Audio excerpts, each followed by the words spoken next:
Bom dia a todos. O Espírito de Deus nos guie, nos conduza durante este tempo da palavra. Creio que Deus já tem ministrado através da música. Ele continue ministrando na sua vida. Amados, neste mês, estamos falando de epifanias, de visitações de Deus extraordinárias.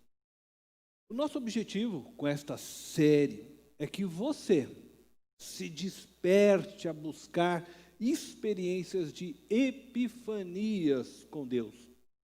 Experiências onde a presença de Deus se torne real para você. Hoje e no próximo domingo, iremos refletir nas epifanias vividas por Jacó. A história de Jacó se encontra no livro de Gênesis e tem seu início no capítulo 25. O tema de nossa mensagem é Jacó escolhido por Deus. Eu quero convidar você, então, a me acompanhar na leitura do texto de Gênesis, no capítulo 25, a partir do verso 19.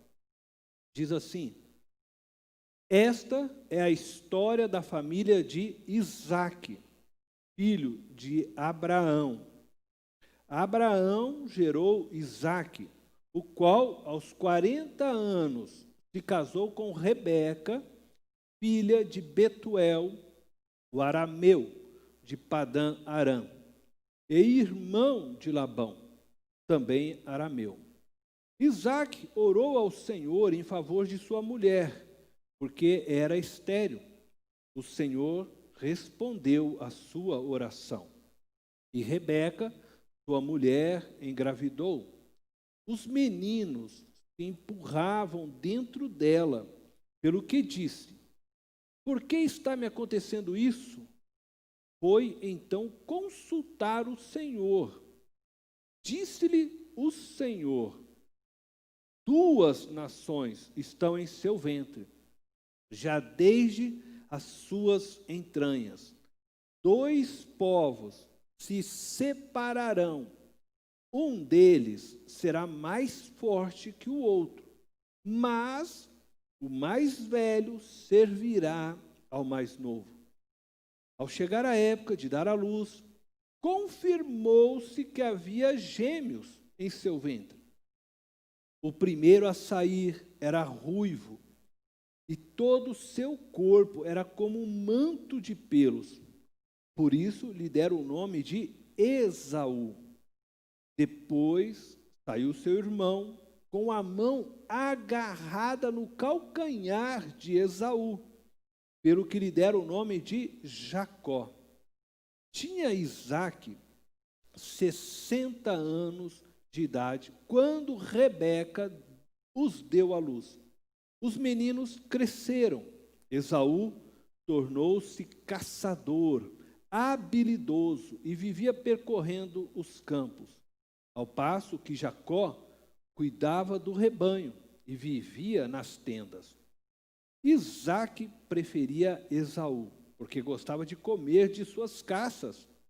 Rebeca preferia Jacó. Como o nosso tema de mensagem está falando a respeito de Jacó, eu quero, junto com vocês, conhecer mais a respeito de Jacó. Jacó, do hebraico, significa Iacov. Iacov significa, então, agarrado ao calcanhar. Ou, muitos traduzem como aquele que segura o calcanhar. Jacó, Iacov, recebe esse nome porque estava, segundo as próprias Escrituras, agarrado ao calcanhar de seu irmão, Esaú. Embora, agora preste atenção, Jacó não tivesse recebido o nome de enganador, como muitos afirmam, né? Que Jacó se chamava enganador. Não, Jacó se chamava agarrado ao calcanhar. Mas ele passa a ser mais conhecido por este nome, enganador, suplantador, na história. Isso se deve por causa de um trocadilho do seu nome. A palavra hebraica para enganador ou suplantador é a palavra acave. Eu vou pedir para pôr para mim então o slide. Deixa eu mostrar algo para vocês. Então nós temos Iacov, Jacó. Essa pequena palavrinha aqui, ó, esse pequeno símbolo, é este símbolo que aqui está, que é o iod em hebraico. Isso é um prefixo verbal. Ele é usado para flexões, então, verbais, dentro da língua hebraica. O próximo, então, este símbolo que vocês estão vendo aqui são as consoantes que formam o nome Jacó, que está aqui, ó. São as mesmas consoantes. Estas consoantes formam a palavra akev, que significa calcanhar. Estas consoantes são a raiz do nome Jacó. Então, akev, quando se une a esse iod, que é um prefixo verbal, então você tem Iacov, que é o nome Jacó, agarrado ao calcanhar.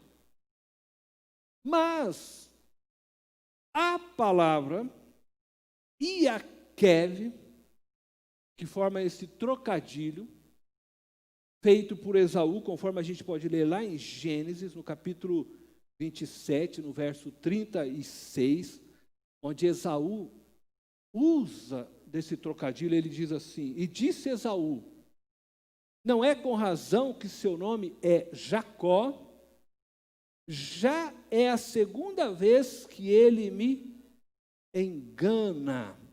Agora veja só, a palavra engana e o nome Jacó.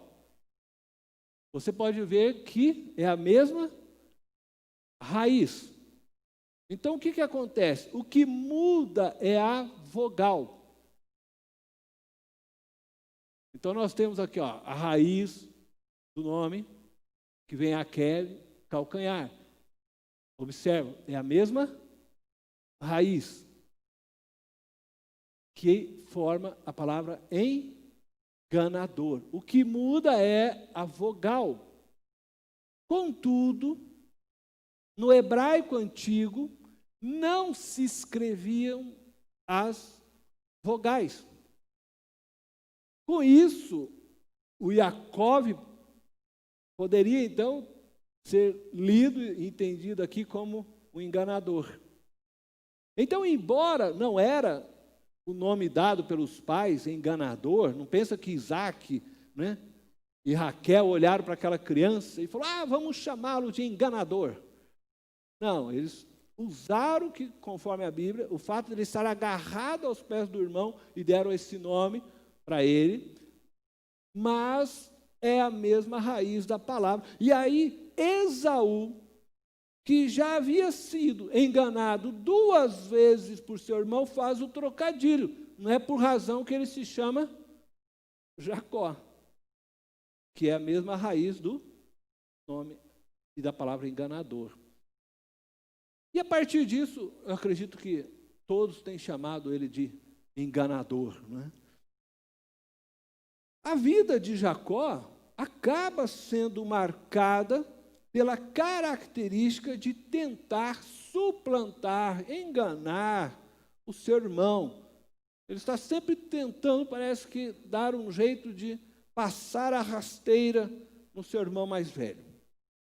No nascimento de Esaú e de Jacó, conforme nós lemos, Deus revelou a Rebeca que 2 meninos nasceriam de seu ventre, e que o mais velho serviria ao mais novo. Esaú, o irmão mais velho, se tornou, como nós vimos, um exímio caçador. Seu pai gostava de suas caças. Então ele vivia nos campos, caçando. Jacó, o irmão mais novo, se tornou um pastor e vivia explorando as tendas, né? O que significava, então, que ele estava sempre mais próximo de sua mãe. E por isso, possivelmente, ela o amou mais. Jacó, ele era o tipo de pessoa que crescia na vida e crescia na comunidade da qual ele fazia parte por esforços próprios, confiando na sua astúcia. A sua ascensão na vida era baseada em sua malandragem, em sua expertise. E eu quero então ver com vocês as trapaças de Jacó. Porque para chegarmos lá na Epifania, precisamos compreender um pouquinho dessa trajetória de vida que ele teve. Nós já lemos Gênesis 27, no verso 36, que Esaú o acusa de enganá-lo por 2 vezes. Então eu quero olhar com vocês essas fases, ou essas 2 trapaças de Jacó. A primeira trapaça, ou a primeira evidência, vamos dizer, da sua falha de caráter, apareceu quando ele negociou o direito de primogenitura de seu irmão. O direito de primogenitura dava ao primeiro filho, ao filho mais velho, porção dobrada na divisão da herança.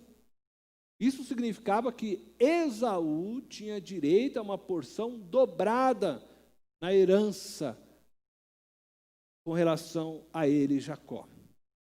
Em segundo lugar, o direito de primogenitura tornava o filho mais velho o líder do clã. Ele assumiria o lugar de seu pai, Isaque. Em terceiro lugar, o direito de primogenitura concedia ao filho mais velho também o direito da bênção especial do pai. A bênção sobre o mais velho era a bênção para aquele que seria o chefe do clã, e iria governar, então, aquela comunidade. Eles viviam nesse tempo no modelo patriarcal. Esaú, chegando o dia de sua caçada, imagino sujo, cansado, faminto, encontrou Jacó, que era costume, vivia entre as tendas, cozinhando um ensopado de lentilhas. Faminto como estava, que havia retornado de uma caçada, pediu para o irmão um prato de seu ensopado.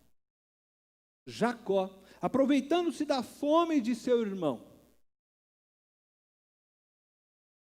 faz então um negócio.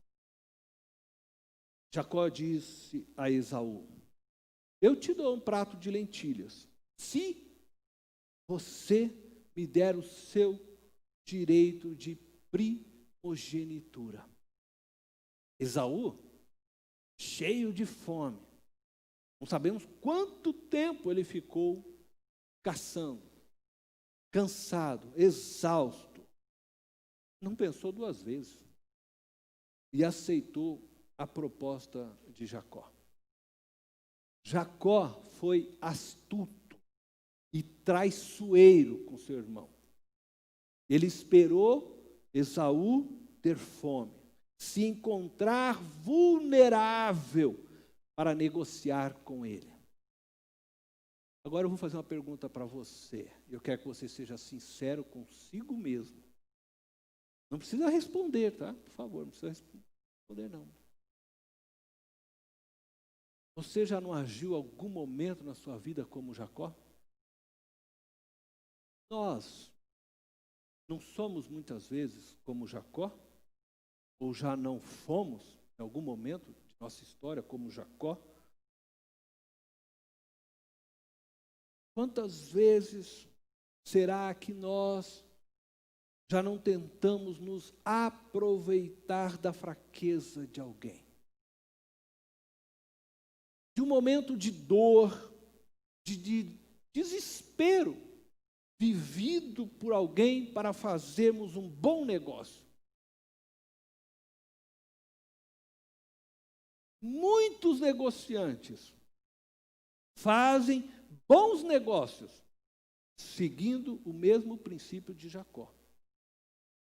Eles esperam as pessoas entrarem em crise, se encontrarem vulneráveis para comprarem as suas casas, seus carros, seus bens a um preço bem abaixo do mercado. Me desculpa, mas essa é uma expertise nojenta, reprovável. Pessoas que se encontram em situações difíceis não são para ser abusadas, mas é para serem socorridas e ajudadas. Esaú também errou nessa história, pois ele não deu valor devido ao seu direito de primogenitura, embora estivesse muito faminto. Ele foi desrespeitoso ao desprezar a bênção que lhe foi dada por direito.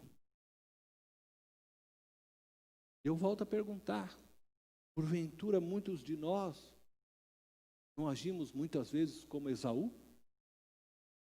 Ou já não o fizemos como Esaú? Quantos não trocam a bênção dada por Deus por um prato de lentilhas? Muitos, no desejo de saciarem a fome por sexo, poder, dinheiro, status social, drogas, bebidas, ou mesmo por fome de comida, se vendem a valores depreciativos, a chantagens de pessoas gananciosas, abrindo mão dos valores de Deus e da bênção que Ele concede para todos aqueles que permanecem fiéis a Ele. A segunda vez que Jacó trapaceou, seu irmão, ocorreu quando ele enganou seu pai, já velho, recebendo a bênção que seria dada a Esaú. Ele engana seu pai, se passa por Esaú e recebe a bênção do seu irmão. Isaac o faz acreditando que iria morrer naqueles dias. Na verdade, ele ainda viveu mais ou menos uns 20 anos depois disso. Esaú, que receberia a bênção, foi chamado por seu pai. E seu pai, antes de abençoá-lo, disse: filho, faz lá uma caçada, traz um animal lá para mim comer, mais uma vez, da sua caça, porque ele gostava da caça do filho. E Esaú sai para atender o pedido do seu pai, que acreditava estar morrendo. Rebeca, ouvindo que Isaac, seu marido, iria abençoar a Esaú, chamou Jacó, seu filho predileto, e mandou que ele matasse 2 cabritos, para que ela pudesse preparar um prato saboroso para Isaque. Ela vestiu Jacó com as roupas de Esaú, para que Isaque, que já não enxergava bem, pudesse sentir o cheiro, né, do filho mais velho, Esaú. Depois, pegou a pele do cabrito e cobriu o pescoço, as mãos de seu filho Jacó, para que quando Isaque tocasse nele, pensasse ser Esaú, porque Esaú era filho muito peludo, mais que o Tony Ramos. E aí então pudesse enganar o pai. O plano de Rebeca deu certo. E Isaque abençoou Jacó pensando ser Esaú. Ele ficou um momento desconfiado. Ele chega a dizer: você é peludo como Esaú, tem o cheiro de Esaú, mas a voz, ele diz, de Jacó. Parece a historinha lá do lobo mau, né? Mas, já não enxergando, sentindo o cheiro do filho, tocando no filho, vendo que ele era peludo, ele falou: só pode ser Esaú. E ele acreditou e abençoou então a Jacó, o filho mais novo. A bênção naquele tempo, querido, não era como hoje. Embora até em nossos dias também já nem se usa muito mais, né? Aquela coisa de pedir a bênção do tio, bênção do pai. Mas não era esse tipo de bênção. A bênção naquele tempo, ela tinha uma importância muito grande e um valor profético sobre ela. Então, a bênção que era dada pelos pais se cumpria, porque Deus honrava aquela palavra.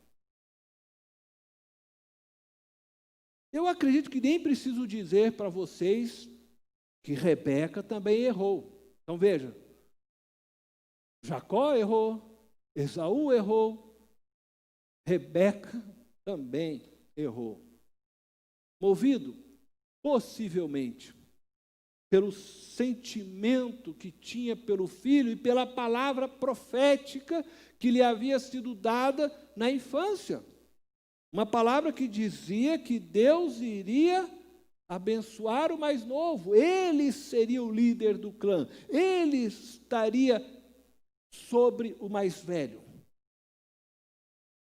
Contudo, o seu grande erro foi não confiar a vida de Jacó a Deus, foi não permitir que Deus agisse segundo o seu propósito, o seu tempo e o seu plano. Ela quis dar uma mãozinha, vamos dar um jeitinho, vamos fazer com que essa bênção chegue. Vendo que seu esposo estava querendo abençoar já o mais velho, ela entra na história de uma forma também enganadora e leva Jacó a fazer esse ato, induzindo ou incentivando a isso.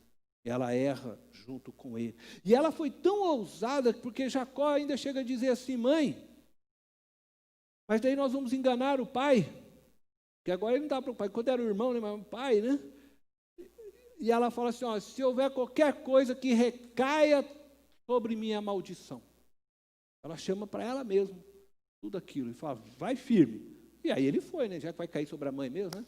Vamos nessa, né? E foi. E aí o pai o abençoou conforme a mãe falou.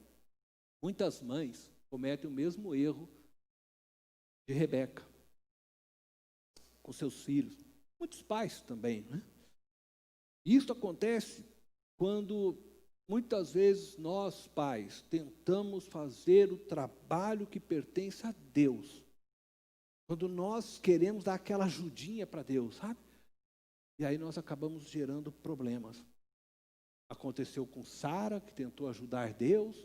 Agora Rebeca está fazendo a mesma coisa, querendo garantir a bênção a todo custo sobre o filho mais novo e fazer com que a profecia se cumprisse. Não aguentando esperar Deus fazer, ela faz. Mas Isaac também errou. Eu não vou tirar Isaac dessa história, não. Isaac também errou. pois ele deveria ter dado ouvido à palavra profética dada por Deus na ocasião do nascimento dos meninos, e então, pensando ele, acreditando que estava para morrer, deveria ter chamado, assim deveria ter procedido, chamado Esaú e Jacó, conversado com eles, que agora já eram adultos, e aí então ter abençoado Jacó juntamente ali diante a presença do seu irmão. Então nós temos aqui uma sucessão de erros nessa família. E é claro que tudo que nós fazemos aqui retorna de alguma forma a nós. Nossas ações e escolhas na vida produzem consequências para nós. E muitas vezes para aqueles que amamos também. Então, eu quero ver com vocês algumas consequências das trapaças de Jacó sobre seu irmão Esaú. Eu vou apontar aqui algumas que eu pensei, talvez você até possa pensar em outras, mas eu vou levantar 4 consequências dessa trapaça. A primeira consequência: Esaú passou a odiar Jacó e o jurou de morte. Então, aquela ação trapaceira, enganosa de Jacó fez com que o seu irmão passasse a odiá-lo. Segundo, Jacó passou a viver a vida como um fugitivo, se escondendo de seu irmão. Ele precisou fugir, vazar. Seu irmão era um caçador. Ele era um hominho de tenda que gostava de cozinhar. Ele falou, vou ficar aqui não, vou embora, né? O pai e a mãe ainda aconselhou também, vai embora, né? E ele foi embora. Teve que viver fugindo. Terceira consequência, Jacó acabou trazendo sofrimento para sua mãe, pois ela o amava. E agora não poderia mais tê-lo por perto. Precisou se distanciar da mãe. A mãe acaba por sofrer também. O quarto é que o pai também acaba sofrendo. Eu fico tentando imaginar agora Isaac, porque Isaac ainda viveu 20 anos depois. E agora ele precisava conviver, né, com a realidade de que tinha sido enganado pelo próprio filho.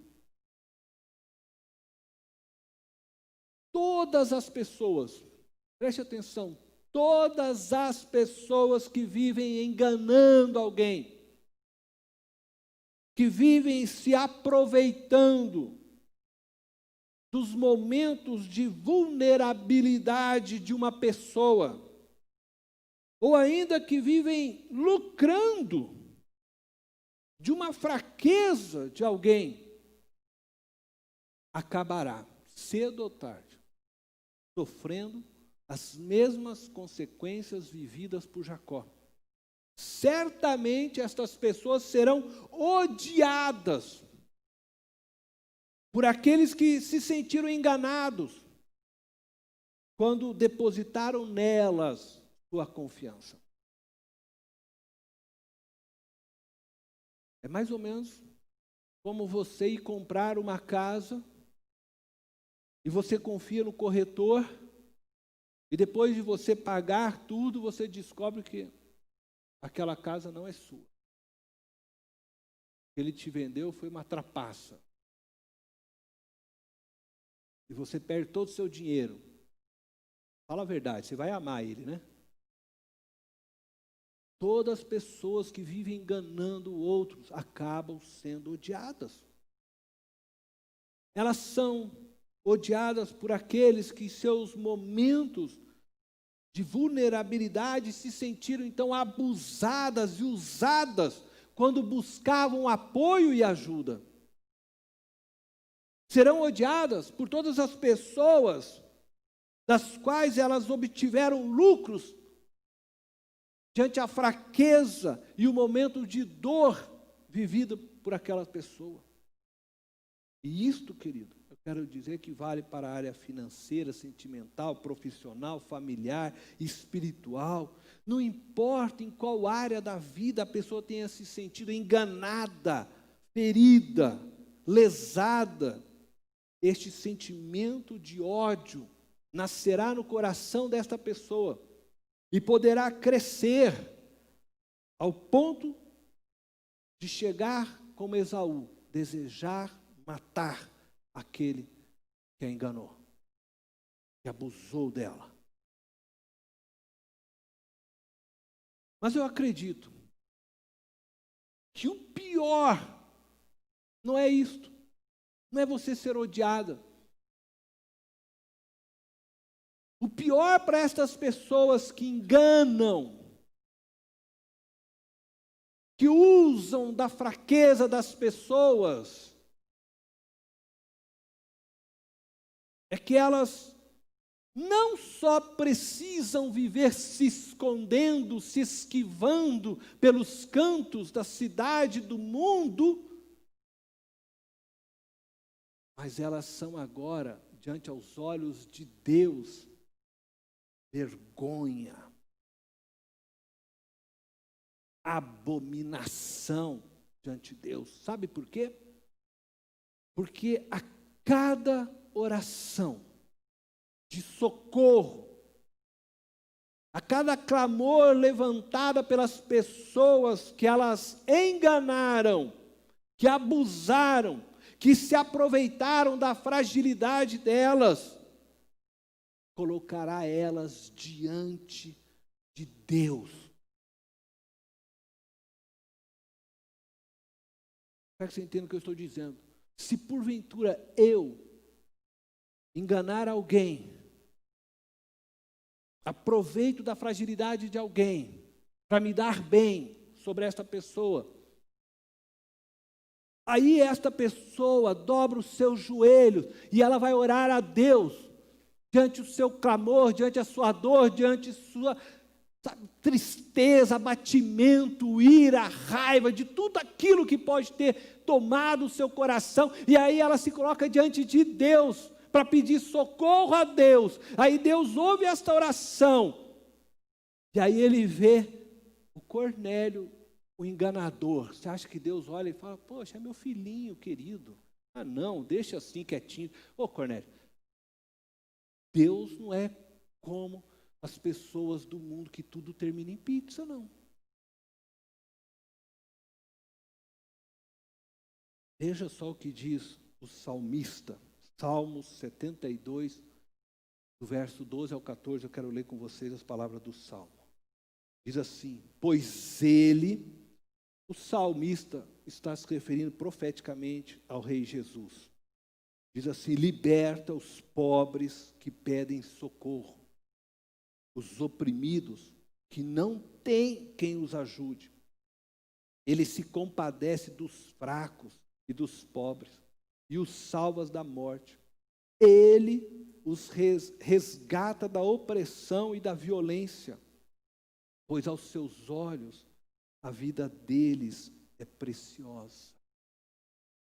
Este é o Deus que nós servimos. Portanto, não siga este caminho de Jacó.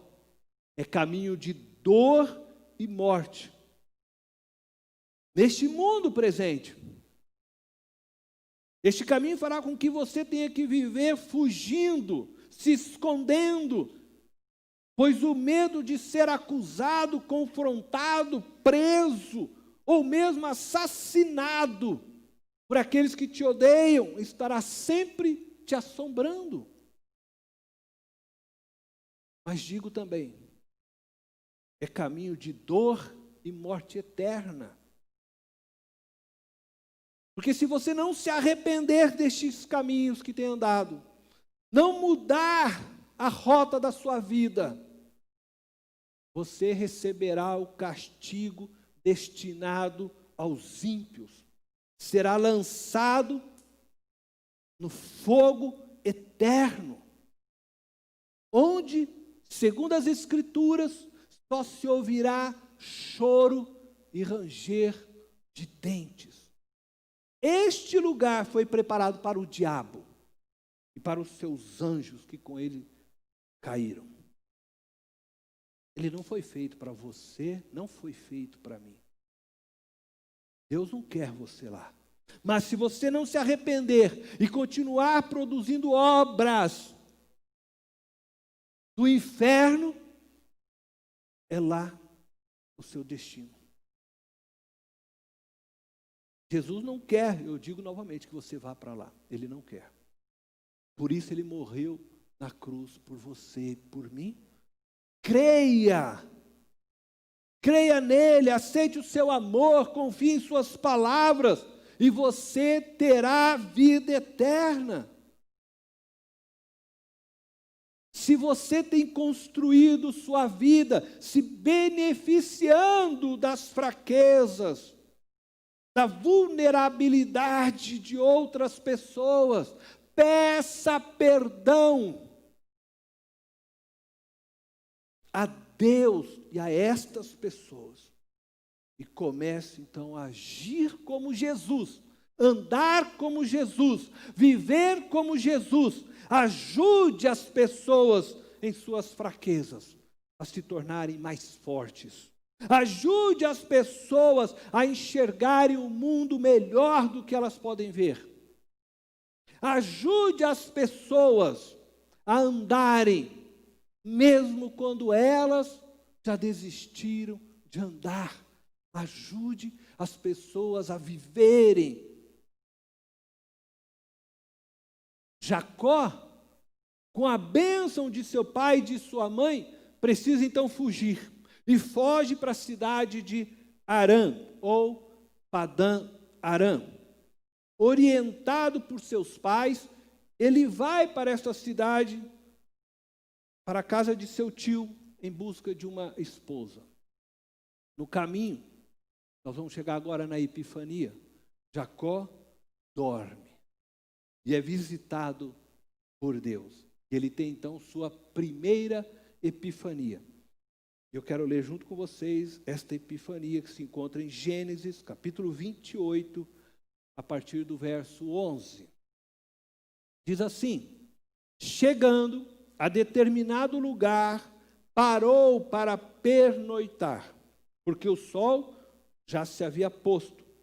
Tomando uma das pedras, dali usou-a como travesseiro e deitou-se. E teve um sonho, no qual viu uma escada apoiada na terra. O seu topo alcançava os céus, e os anjos de Deus subiam e desciam por ela. Ao lado dele estava o Senhor, que lhe disse: eu sou o Senhor, o Deus de seu pai Abraão e o Deus de Isaque. Darei a você e a seus descendentes a terra na qual você está deitado.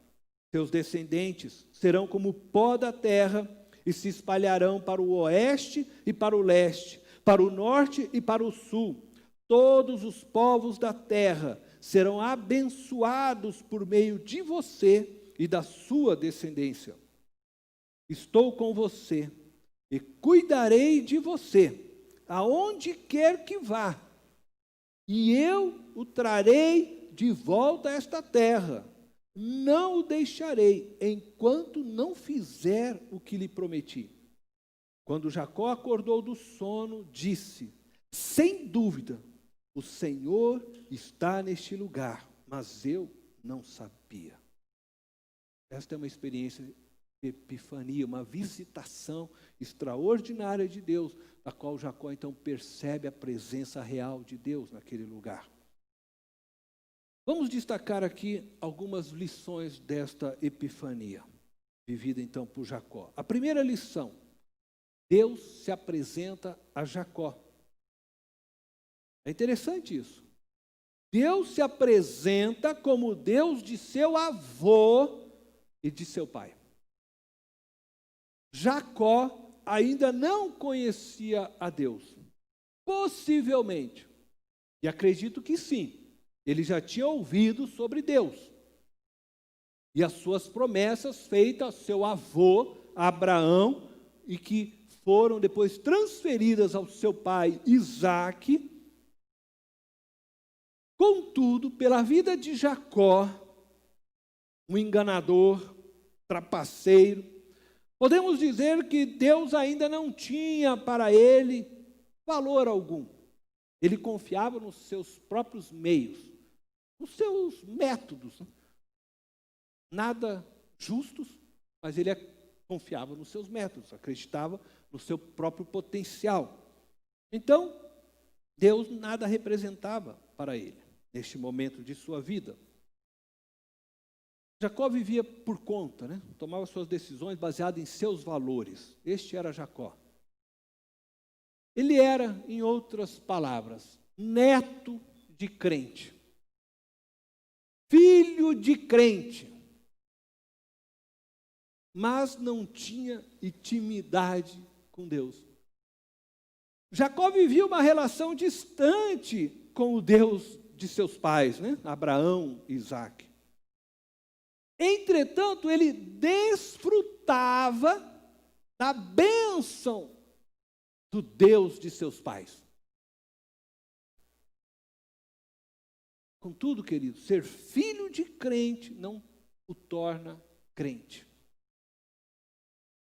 Ainda que a bênção de Abraão alcançasse Jacó, mas isso não tornava Jacó um crente. E você não pode viver uma relação com o Deus de seu pai. Você não pode viver uma relação com o Deus da sua mãe, ou com o Deus do pastor. Você precisa tomar uma decisão de viver uma relação com Deus pessoal, aonde este Deus se torne então o seu Deus. E aí você possa orar e dizer: meu Deus, meu Pai. Você precisa fazer isso. Tornar esta relação pessoal.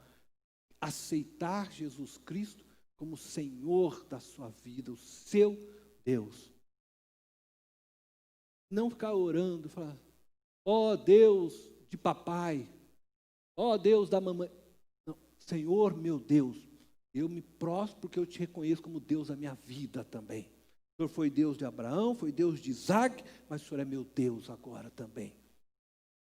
Você precisa tomar uma decisão pessoal na sua vida e se entregar a Jesus Cristo, entregar sua vida inteiramente a Ele. Ele precisa ser o seu Deus.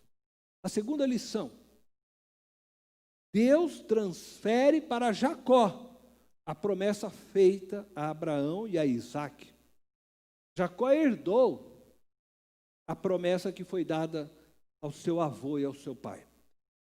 Assim como Abraão e Isaque, Jacó não tinha feito nada para merecer esta promessa. Nada. Pelo contrário, pelo que nós vimos na história, ele merecia o castigo de Deus pela sua malandragem, pela sua astúcia. Entretanto, Deus não o escolheu por ele ser o melhor filho. Jacó foi escolhido quando ainda estava lá no ventre de sua mãe.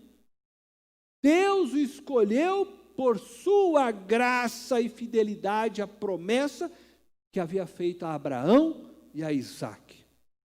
Da mesma forma, Deus transferiu a você, a mim, a vitória de Jesus na cruz sobre o pecado, sobre o diabo, sobre a morte. Nós recebemos porque Cristo na cruz morreu a nossa morte, pagou o preço dos nossos pecados. Recebemos de graça, foi nos dado, foi transferida a nós toda esta promessa, toda esta vitória, sem que eu e você merecêssemos. Pelo contrário, eu diria, assim como Jacó, nós nada merecíamos. Entretanto, Deus é fiel ao sacrifício que Cristo fez naquela cruz. Deus é fiel à sua palavra. E Ele disse que havia amado este mundo de tal forma que Ele entregaria seu Filho na cruz, e todo que nele cresce teria a vida eterna. Pelo que Cristo fez, pela fidelidade dEle a Cristo e a sua palavra, todo que crê em Jesus Cristo recebe junto a vitória de Cristo. Amém? Por isso somos salvos pela graça, mediante a fé. E isto não é obra sua, não é obra minha, é dom de Deus. A terceira lição: Deus tranquiliza Jacó, que estava fugindo de seu irmão. Jacó estava se escondendo, seu coração estava tomado de medo. E Deus lhe visita e lhe traz uma palavra de conforto. Calma, calma, Jacó. Eu estou com você apesar de tudo. Não tenha medo, cuidarei de você. Deus diz para ele. E não deixarei, enquanto não fizer o que lhe prometi. E esta promessa também é para você hoje. É para mim. O diabo está aí aprontando, o mundo está aí aprontando, mas Deus continua dizendo para nós: calma, tranquiliza, não tenha medo, não temas, filho meu, estou contigo. Estarei todos os dias de sua vida contigo, até cumprir o que prometi. Eu vou um dia voltar, eu vou estabelecer meu reino, você vai fazer parte dessa vitória comigo. Aquieta, acalma, fica tranquila, glória a Deus, Ele é fiel para cumprir a sua promessa. Esta epifania, queridos, vivida por Jacó, ela é muito profunda, pois ela mostra como a graça, a fidelidade e o amor de Deus se manifesta sobre nós, sobre os homens, sobre as mulheres, sobre o ser humano, sobre o mundo, sobre o universo. E este amor nos constrange quando entendemos e compreendemos esta graça. Então, eu quero dizer para você, este amor de Deus vai transformar a vida de Jacó, e nós vamos ver isso no próximo domingo. Este amor transforma as nossas vidas. E sei que muitos que aqui estão, que já experimentaram este amor, tiveram suas vidas transformadas por Ele. E esta história, então, que nós estamos vendo, de Jacó, não é a história de um homem que estava buscando a Deus. Jacó acreditava que ele, Jacó, podia viver debaixo da bênção do Deus de seus pais como um direito seu. E é isso que ele está fazendo quando ele engana o seu pai. Eu quero a bênção ele queria, não viver conforme esse Deus santo, santo. Ele queria a bênção. E ele dá um jeitinho para ir lá pegar a bênção. Essa não é a história de pessoas corretas na vida, que estão em busca de um Deus santo. Não. De um Deus justo. Não é. É a história de pessoas que querem a bênção, acreditando que podem viver debaixo de seus próprios valores e princípios, dando os seus jeitinhos, usando da malandragem, aproveitando-se da fraqueza de pessoas para lucrarem e se beneficiarem. Este era o Jacó. Então eu digo novamente, essa não é a história de como um homem alcançou a graça e o amor de Deus, mas esta é a história de como Deus alcançou este homem em fuga, perdido, cheio de medo, com sua graça e amor. Sabe de quem que é essa história? É a minha história, é a sua história. Eu tenho certeza. Não importa os caminhos que você tenha percorrido na vida. Não importa se você tem vivido confiado em suas próprias forças, em sua capacidade de resolver problemas, ou se tem vivido como Jacó, se aproveitando da vulnerabilidade das pessoas. Não importa se você hoje está fugindo de si mesmo, ou se você está fugindo de pessoas, das quais você tenha ferido, traído, enganado. Deus não desistiu de Jacó. Deus não desistiu de você. Ele quer iniciar uma nova história com você. Ele quer iniciar uma nova jornada junto com você. A nossa história, querido, só pode ser contada na perspectiva de Deus, como Deus nos escolheu. Apesar de quem somos. Ele te escolheu. Ele te escolheu. Não porque você é bonzinho, não porque você é bonitinho, não porque você tem olhinhos verdes. Não. Ele te escolheu por amor ao seu filho naquela cruz. Porque ele escolheu o filho e todos que creem no filho, ele abraça e transforma em seus filhos também.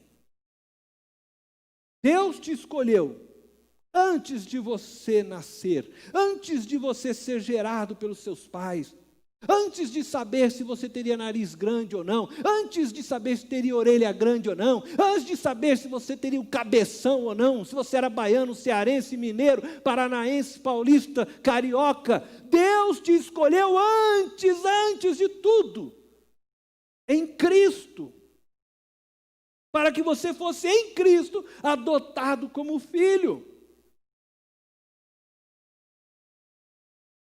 Isso, querido, significa que Deus te escolheu antes de saber se você o aceitaria ou não. Existem pessoas que gostam de dizer, não, mas Deus escolheu o fulano, aquela pessoa, porque ele já sabia de antemão que ele ia aceitá-lo. Acho isso um grande erro, porque isso é tirar e destruir um Deus amoroso. Porque então, se Deus escolheu a mim, porque Ele sabia que um dia eu iria aceitá-lo, o mérito é meu, não é dele não, é meu. Porque Ele sabia que eu ia ser bonzinho para aceitá-lo, aí Ele veio e me escolheu. Eu vou ser amigo do André, porque eu sei que o André vai ser meu amigo. Eu não estou disposto a tentar ser amigo de alguém que não quer ser meu amigo. Carol, se você não quiser ser minha amiga, eu não vou ser amigo seu não.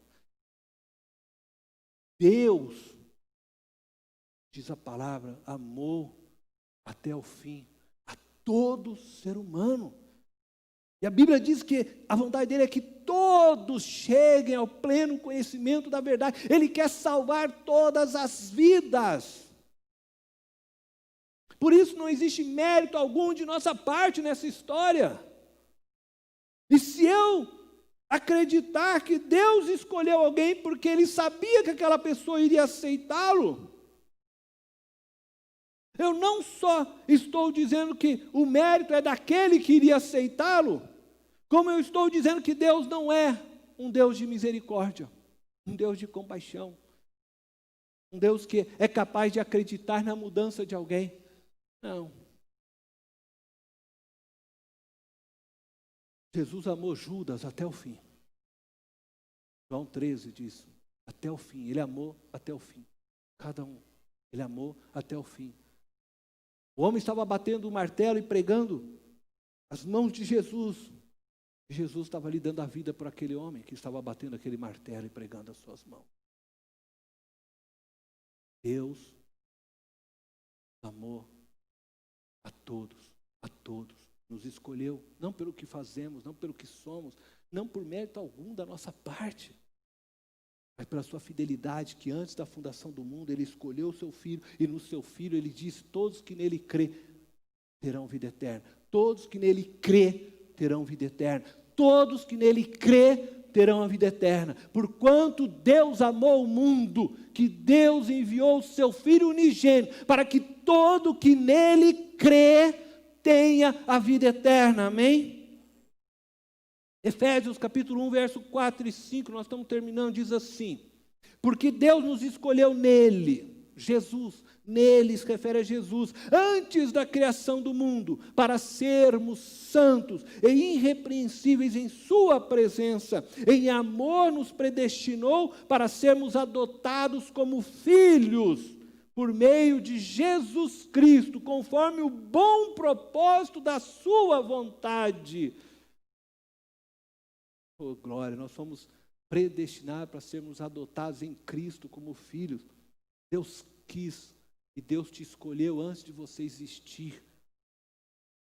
Ele já tinha te escolhido. Então, se hoje você escolheu Deus na sua vida, é porque Ele já tinha te escolhido muito antes em Cristo Jesus. Entregou o Filho dele para morrer, porque todo que crê no Filho terá a vida eterna. É isso que constrange, quando a gente entende isso, quando a gente compreende isso. Eu quero concluir então dizendo a você que Deus te ama. Ele te ama muito. E saiba que no decorrer de sua vida, na sua história, nos dias bons ou maus, de alegrias ou tristezas, de vitórias ou de derrotas, de prazeres ou de dores, Deus sempre esteve com você lá. Ele nunca desviou os olhos de você. Ele nunca recolheu sua mão para não te abençoar. Mesmo quando você, como Jacó, o ignorava, tentando dar um jeitinho de alcançar os seus sonhos, através da sua própria força, dos seus próprios planos.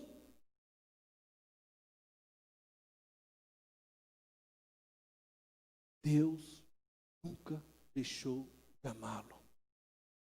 Nunca. Em Jesus, querido, as portas dos céus estão abertas para você. Jesus é a escada que te conduz ao céu.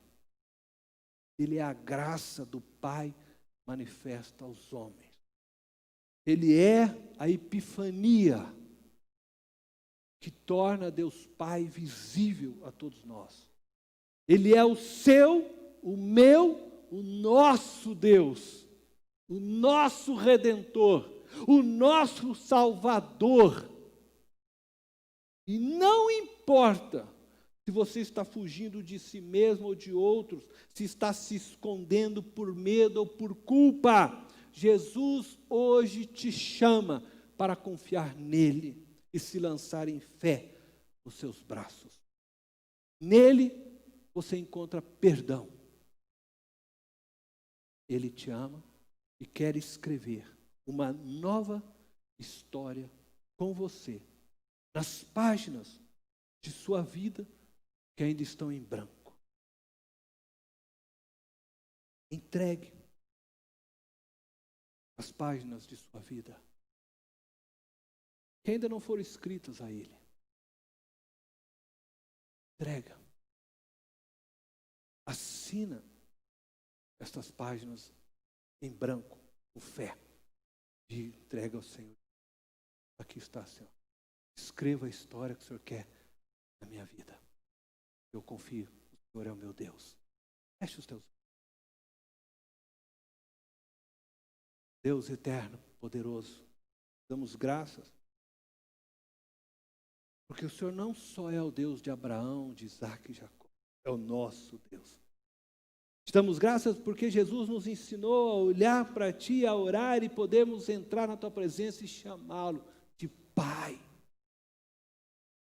Porque nós vemos na Tua palavra que o Senhor nos adotou como filhos em Cristo. Porque nós vemos na Tua palavra que, através de Cristo, O Senhor abraçou o mundo, o universo, todos os homens e todos que creem em Cristo. E obrigado porque esta verdade nos foi revelada. Obrigado, Senhor, por saber que nos ama. Apesar de, nas nossas histórias, termos escrito tantas coisas erradas, mas nós entregamos as páginas que ainda estão em branco nas tuas mãos, Senhor, para que o Senhor escreva a história segundo o teu coração. Nossas vidas são tuas. Te louvamos, Deus, te adoramos, nos rendemos inteiramente a ti. Em nome de Jesus. Amém.